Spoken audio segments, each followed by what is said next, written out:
राम राम मंडळी. जय महाराष्ट्र. आजचा ब्रेकफास्टला heavy scene झाला. कारण ब्रेकफास्टमध्ये होता उपमा आणि पास्ता. मग शेवटी मम्माने दिलेला लाडू खाऊनच मी ऑफिसला जायला निघालो. मजा आया. बसमध्ये इतकी गर्दी होती की मला तिकीट कंडक्टरने नाही तर मागच्या पॅसेंजरने फॉरवर्ड केली. क्या बोला तूने?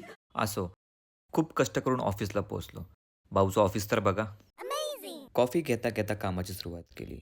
मेल चेक केल्यावरती कळलं की लीड ॲडमिट झालाय. खाने के बाद कुछ मीठा हो जाए. मग ही बर्फी घेतली. काही महान नेते म्हणतात, जेवणानंतर वॉक झालाच पाहिजे. वॉक थोडा जास्त झाला. मग काकडी आणि डाळिंबावरती ताव मारला. कौन है ये लोग? संध्याकाळी चहा तर झालीच पाहिजे. बात तो सही है. आणि आज चहासोबत होते चिरोटे. खाण्यात आपला काही विषय नाही. पाऊस पडेल असं वाटत होतं. म्हणून मी लवकर ऑफिसमधून निघालो. तर असा होता आजचा आपला दिवस. भेटूया उद्याच्या रकमध्ये. जय महाराष्ट्र मित्रांनो.